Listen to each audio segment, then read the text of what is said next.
الحمد لله رب العالمين. الحمد لله الذي خلق السماوات والأرض وجعل الظلمات والنور، ثم الذين كفروا بربهم يعدلون. الحمد لله الذي أنزل على عبده الكتاب ولم يجعل له عوجا. الحمد لله الذي له ما في السماوات وما في الأرض، وله الحمد في الآخرة، وهو الحكيم الخبير. الحمد لله فاطر السماوات والأرض، جاعل الملائكة رسلا أولي أجنحة مثنى وثلاث ورباع، يزيد في الخلق ما يشاء، إن الله على كل شيء قدير. وأشهد أن لا إله إلا الله وحده لا شريك له، أرسل رسوله بالهدى ودين الحق ليظهره على الدين كله ولو كره المشركون. اللهم صل وسلم وبارك على سيدنا ونبينا وحبيبنا وقائدنا ومرشدنا وحجتنا وشفيعنا محمد، وعلى آله الطيبين الطاهرين وصحبه أجمعين ومن تبعهم بإحسان إلى يوم الدين. أما بعد، فإن أصدق الحديث كلام الله، وخير الهدي هدي محمد رسول الله صلى الله عليه وسلم، وشر الأمور محدثاتها، وكل محدثة بدعة، وكل بدعة ضلالة. عباد الله، أوصيكم ونفسي بتقوى الله وطاعته، وأحثكم على التمسك بهدي قرآنه وسنة نبيه. فقد قال الله جل من قائل بعد أعوذ بالله من الشيطان الرجيم: بسم الله الرحمن الرحيم. يا أيها الذين آمنوا اتقوا الله حق تقاته ولا تموتن إلا وأنتم مسلمون. يا أيها الناس اتقوا ربكم الذي خلقكم من نفس واحدة وخلق منها زوجها وبث منهما رجالا كثيرا ونساء، واتقوا الله الذي تساءلون به والأرحام، إن الله كان عليكم رقيبا. يا أيها الذين آمنوا اتقوا الله وقولوا قولا سديدا يصلح لكم أعمالكم ويغفر لكم ذنوبكم، ومن يطع الله ورسوله فقد فاز فوزا عظيما. صدق الله العظيم. My dear children, brothers and sisters, yesterday I had the pleasure of facilitating a Zoom celebration, the second in a series of 2 such Zoom celebrations that were held to celebrate Black History Month. And yesterday it was Sheikh Abdullah Hakim Quick, who is considered not by Muslims only, but by academics in general, historians in particular. He is considered as an authority on the history of Muslims in North America, the history of African Americans, the history of indigenous people, and he has visited so many countries, 63 countries in the world, and had a solid foundation of what leads to the deprivation of certain minorities from whatever rights that are or should be allocated to them. So yesterday, the title of the Zoom celebration was, "Is Black History Month relevant to Muslims?" That was the question. And in answering this question, he was very focused, alhamdulillah, and he gave 3 reasons why Muslims should learn lessons from what happened to African Americans. And among the 3 things, he mentioned one thing which I would like to elaborate on. And by the way, when he said that, which I'm going to share with you inshallah, I said, subhanallah, we see something, but when you shed light at that same thing from a different angles, you see it differently, and you become alerted to certain facts that you need to tackle. Now, he said that African Americans, like indigenous people, like people who are minorities in their countries all over the world, were subjected by the white master to what is called omission crime. Omission crime. Now, omission is the noun to the verb omit. When you omit something, you just take it, cover it, and stop the access to that thing from those who really need it. In this particular case, African Americans were subjected to the omission of anything that connected them to their culture, to their roots. Even their names were changed. They were not allowed to have education, so that subjugation and enslavement will be easy. That's what they had to suffer.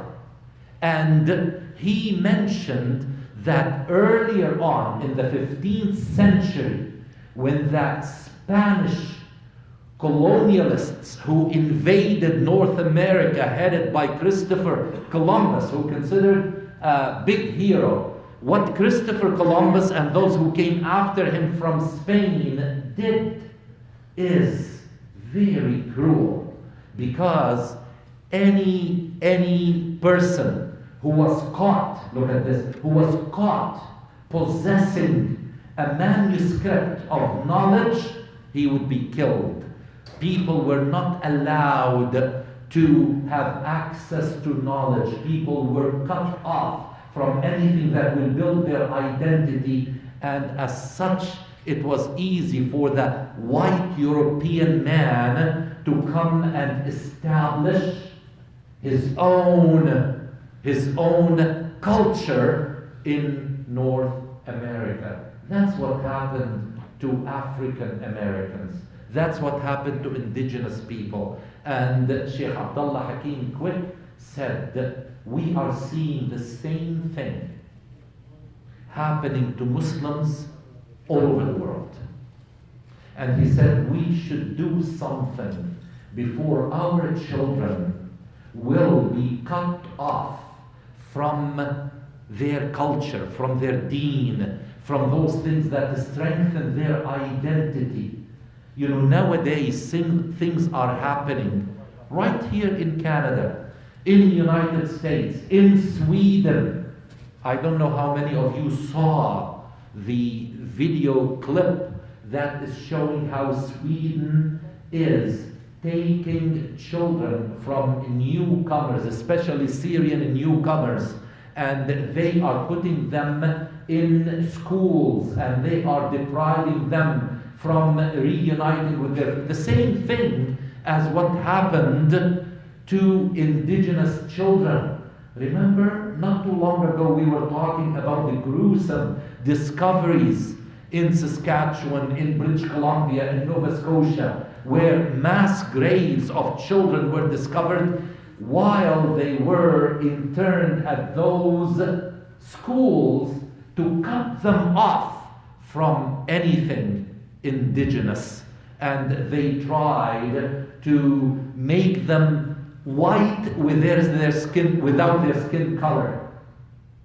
Now, if we did not have the Muslim Resource Center for social integration and support, which is a unique organization that started in London, Ontario, if we did not have that 10 years ago, the Children Aid Society would have continued to take Muslim children away from their families. We know that newcomers are having problems with their children.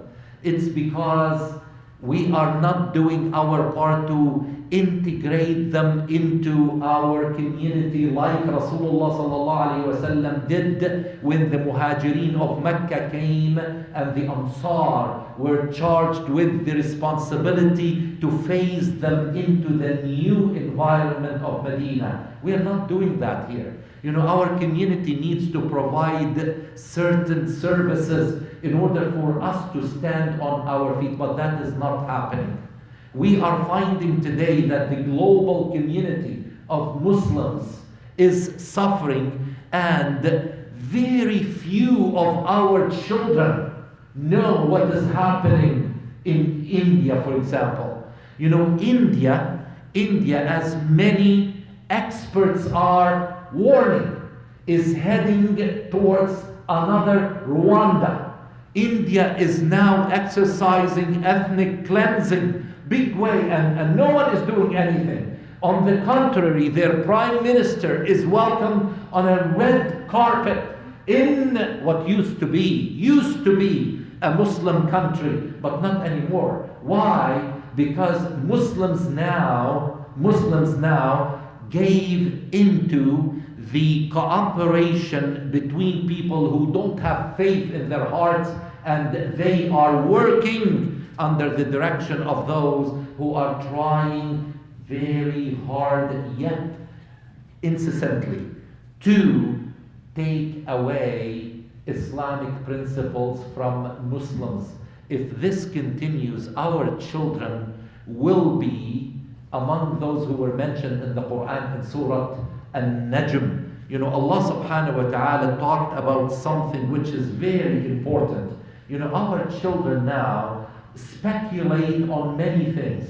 They really don't find the need to search for the truth and follow it and stand up for the truth. You know, the truth is, in Palestine, for example, the people who are living in a particular neighborhood called Sheikh Jarrah are being driven away by the settlers under the watchful eye of the global community. Nobody is doing anything. Muslims in particular should stand up and say, do something. You know, Amnesty International just tabled a report declaring Israel as an apartheid state. Yet, you know what happened? Our leadership in London were approached by the 3 members of parliament in London They said, please do something. You know, politics in Canada works according to numbers. Those 3 politicians who cared for us, they told us that they already received between 100, some of them, and 200 letters and emails from you know who to tell them that they condemn the report by Amnesty International. They told them, don't ever accept that report. They were told by them, while they did not receive a single email, a single letter from us to tell them that please stand up for the truth. Don't let others make the truth hazy and allow people to speculate. Well, there could be something, you know, this report could be faulty, could be this. And Allah subhanahu wa ta'ala is telling us, for certain groups of people, إِن يَتَّبِعُونَ إِلَّا الظَّنَّ إِن يَتَّبِعُونَ إِلَّا الظَّنَّ وَإِنَّ الظَّنَّ لَا يُغْنِي مِنَ الْحَقِّ شَيْئًا. And in the same surah, a few ayat before, إِن يَتَّبِعُونَ إِلَّا, I will translate inshallah, إِن يَتَّبِعُونَ إِلَّا الظَّنَّ وَمَا تَهْوَى الْأَنفُسِ وَلَقَدْ جَاءَكُم مِّن رَّبِّكُمُ الْهُدَى. You know, Allah subhanahu wa ta'ala in the first ayah is saying that there are people who follow speculation. They base their information on speculation. Whatever the media is able to drive into their consciousness, and by the way, the media are so powerful, and the media quite often is evil because they couldn't care less about ethics and morality. What they care about is money. They care about money. And because of that, they are putting in the minds of people that, you know, Amnesty International is no good anymore. UNRWA is no good and unacceptable. You know, the United Nations, when they table a report in favor of Muslims and Palestinians, they say that we should dismantle the United Nations simply because politics comes first. Morality is irrelevant. We should care for our children who are very vulnerable. We do not want them to end up not caring for what is happening to the Muslims all over the world. Our children these days are subjected to waves after waves of brainwashing. You know, I didn't have a chance before my Umrah trip to talk about something which many people chose not to talk about because politically it could be disastrous, because it could be illegal to talk about it. You know, we have children with us, but you know, that thing which is now being driven into our children's brains about choosing their preference, preference. You know what I mean. You know, children, if they choose to change, to convert into something they were not born as, they have the right and they will be aided, and parents will not be told. And if parents will try to convert them back, then it is a crime in Canada to access conversion therapy. Conversion therapy is illegal. When we find our children being exposed to this, when our children are more concerned about their video games and whatever they could get for their comfort, and when you tell them about how the children in the camps in northern Syria and in Turkey and in Lebanon and in Jordan are suffering and they are freezing, that does not move them. That is dangerous. That is dangerous. إِن يَتَّبِعُونَ إِلَّا الظَّنَّ وَمَا تَهْوَى الْأَنفُسِ وَلَقَدْ جَاءَكُم مِّن رَّبِّكُمُ الْهُدَى. Allah sent you guidance. Yet a time will come when our children, who are the building blocks of our future, will think that Islam is Salat, Siyam, Zakat and Hajj. That is if they practice those acts of worship. You know, parents, please, I'm saying it not because I want to paint with a wide brush and say every parent is like that. But the reality is, the fact is, and we don't want to resort to speculation, the fact is there are Muslim parents who are delegating parenting responsibility to the social media and to television, and the children are growing. You know, after the first khutbah, a brother came to me almost tearing.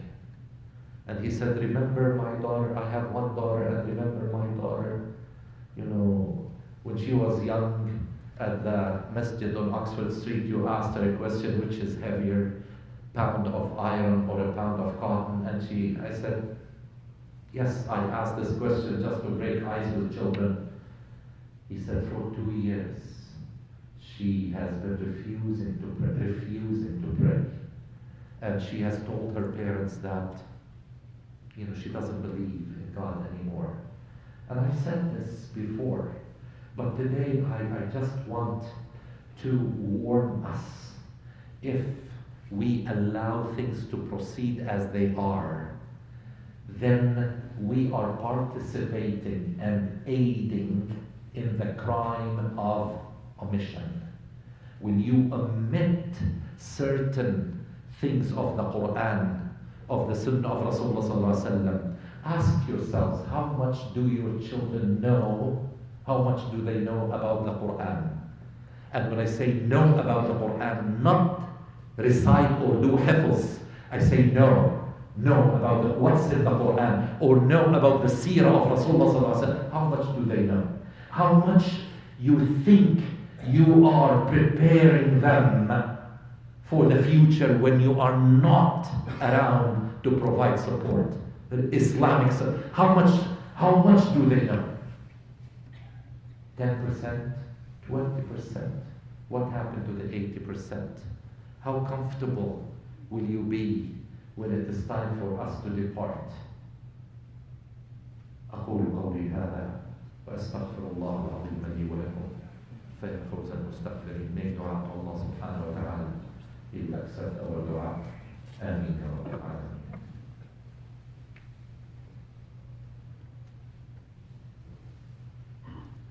الحمد لله وأشهد أن لا إله إلا الله والصلاة والسلام على رسول الله وعلى آله وصحبه ومن والاه.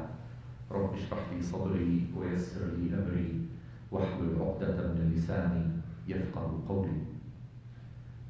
Brothers and sisters, what I said in the first khutbah, previous khutbah, I want to repeat now, that our Islamic community house is in desperate need to be renovated.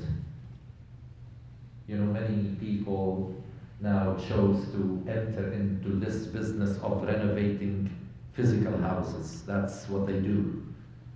But we really need to renovate our own house as a community. We need to re-examine how families operate. Now, it's almost the end of Rajab, Sha'ban, and then Ramadan will start on the 2nd of April, inshallah, according to calculations. You know, and I always said it, that Ramadan is the greatest opportunity for a lengthy period of time to bring back members of the family together around the sahur or sihri table, fajr in jama'ah, coming the last 10 days to the masjid, you know, for qiyam, doing tarawih every night. And now, alhamdulillah, ya Rab, make it a fact, a haqq, you know, a reality, not speculation. That I attended a meeting, you know, with the minister responsible for religious institutions, and we already received the news that starting yesterday, you know, if you can show your passport showing your vaccination, we didn't need to pray like this with the separation. But we don't ask for passports here. But anyway, on March 1st, Jumu'ah will be March 4th, okay? On March 4th, inshallah, but you have to wait to receive instructions or messages from the center, inshallah. That requirement to physical separate will be removed. And we will be back to pray together, shoulder to shoulder. The way Rasulullah taught us for 2 years. We've been praying in this artificial manner. But, let us not only physically come close to each other, let us renovate that which is inside. Let us renovate our families and come close together. Let us, inshallah, and I am preparing, I put together a program for Ramadan, inshallah, but I'll give you, I can't hold it, a new program that I'm planning, inshallah, 4 times in Ramadan. We know that there are some big extended families in town, big families.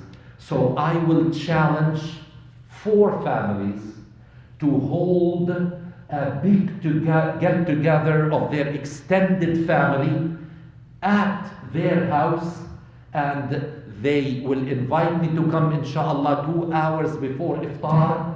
I will have a halaqa, a prayer, a dhikr, a dua, question and answer at their own house, and then we'll have iftar together. Then I will bring them all, inshallah, to pray Isha and Taraweeh at the center. So I will be going to your houses, inshallah, so that those people who have not come to the masjid for 2 years, I will say, I want you to come back. And inshallah, we want to celebrate Ramadan as we used to celebrate it, and we will have the weekend iftars, and inshallah, so many things, and we'll have a Sunday lecture, and inshallah, we will get back to a strong footing بإذنه تعالى. اللهم صل على محمد وعلى آل محمد كما صليت على إبراهيم وعلى آل إبراهيم وبارك على محمد وعلى آل محمد كما باركت على إبراهيم وعلى آل إبراهيم في العالمين إنك حميد مجيد. اللهم اغفر لنا ذنوبنا وخطايانا وإسرافنا في أمرنا وكفر عنا سيئاتنا. اللهم أرنا الحق حقا وارزقنا اتباعه وأرنا الباطل باطلا وارزقنا اجتنابه. اللهم علمنا من ديننا ما جهلنا وذكرنا منه ما نسينا وكن معنا ولا تكن علينا. عباد الله، إن الله يأمر بالعدل والإحسان وإيتاء ذي القربى وينهى عن الفحشاء والمنكر والبغي يعظكم لعلكم تذكرون. اذكروا الله العظيم يذكركم وادعوه يستجب لكم ولذكر الله أكبر والله يعلم ما تصنعون. وأقم الصلاة.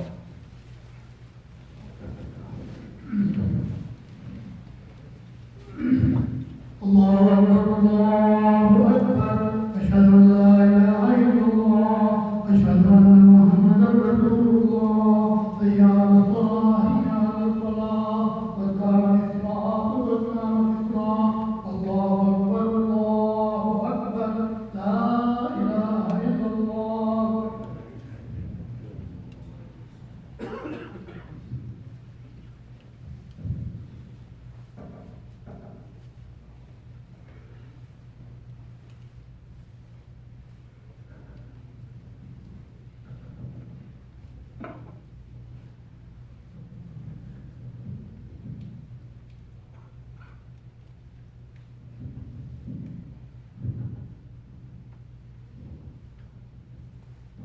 استقيموا واعتدلوا واخشعوا.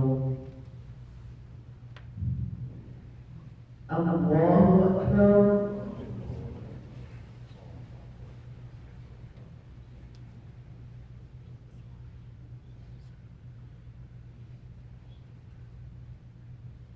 الحمد لله رب العالمين الرحمن الرحيم مالك يوم الدين إياك نعبد وإياك نستعين اهدنا الصراط المستقيم صراط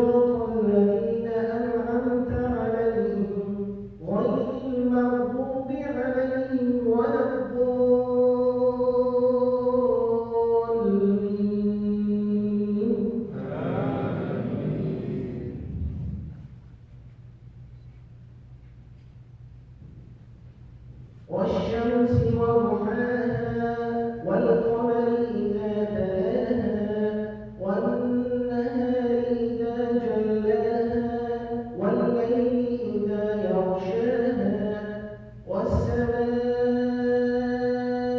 وما بناها والأرض وما طحاها ونفس وما سواها فألهمها فجورها وتقواها قد أفلح من زكاها وقد خاب من دساها كذبت ثمود بطغواها إذ انبعث أشقاها فقال لهم رسول الله ناقة الله وسقياها فكذبوه فعقروها فدمدم عليهم ربهم بذنبهم فسواها ولا يخاف عقباها الله أكبر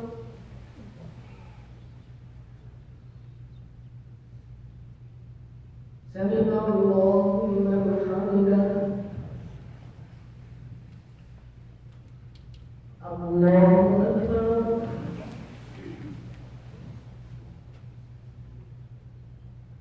الله أكبر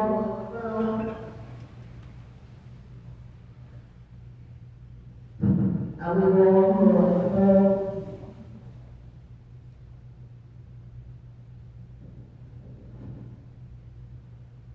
الله أكبر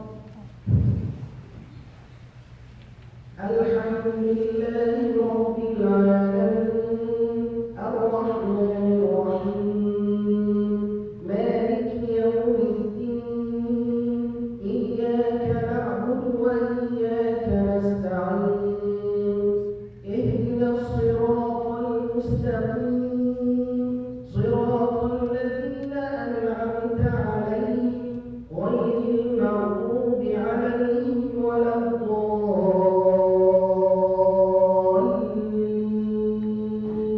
الضالين